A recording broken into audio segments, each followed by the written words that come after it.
How's it going, everybody? It's the man, the myth, the legend, Quad MFT here, and in today's video, guys, I'll be giving you guys mainly the best gun battle tips. If you guys didn't know already, there was a $1 million Call of Duty tournament this weekend. It basically inspired me, guys, to give you guys the best gun battle tips overall in Black Ops 2.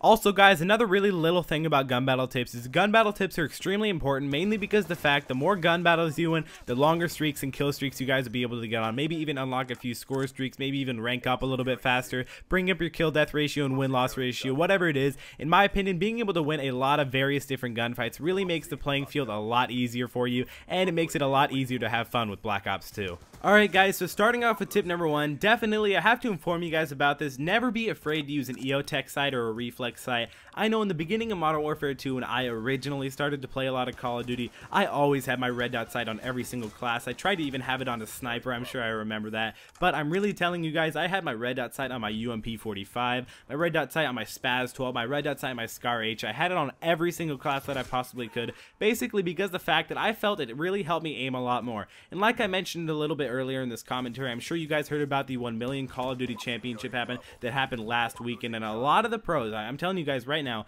a lot of the different professional gamers of Call of Duty actually do use a reflex sight on their gun. And now why I'm telling you guys and telling you all how people really like to use reflex sight is not mainly because the fact that when you use a red dot sight, it does not make you a noob. I'm telling you guys, it really gives you a big advantage. It gives you this huge, basically square brick that basically you can see through the whole time, where you don't really have to get distracted by the iron sight. But really, I'm telling you right now, the red dot sight is very good. Now, you don't always have to use it. Now, basically, in the beginning of Modern Warfare 3, I didn't use it too much because I felt that I was pretty used to the red dot sight. Like, I really didn't need it anymore, so I switched over to the iron sights, and that's what I wasn't using in this gameplay. So I decided to slap on the EOTech, and I actually found out that it does make a pretty big difference when you use it.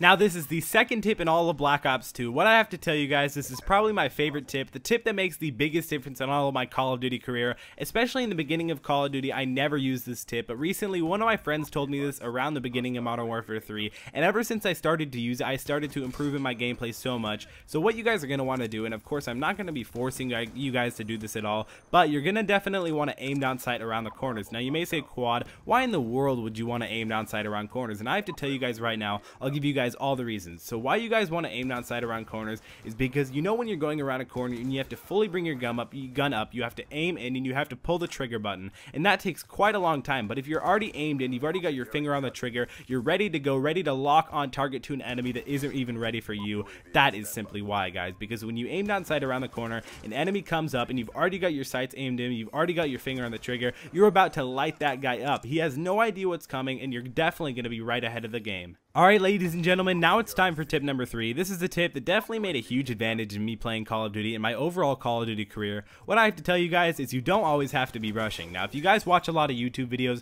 maybe this is your 4th or 5th YouTube video of the day, maybe this is your first, or maybe this is your 50th video of the day. Whatever it is, guys, I'm sure you guys probably haven't heard this too much before, but people always say you have to be rushing, you have to be constantly running in the enemy spawn, otherwise you're considered a camper. And I have to definitely disagree with them. Even when you get called a camper, you know you're not really a camper, you're just playing the smart move. I always have to say, guys, don't always rush. I mean, I'm definitely a rushing player, I'm definitely constantly running around, but I know when to stop, because that is a huge advantage, guys. Knowing when to stop, not thinking that you can possibly outgun every single person, but you can play a little bit defensive when needed. Sometimes it can definitely be the smart move. Thanks everybody for giving me a huge like rating down below. Those always really help me out. Again, I hope you guys enjoyed this video. If we could try and hit 150 thumbs up down below, that would always really help me out. Make sure to go and follow me on Twitter, Instagram, and go ahead and like my Facebook page. That's where you guys are going to really interact with me. Also, make sure to subscribe to my YouTube channel. I upload there every single day, sometimes even multiple times a day.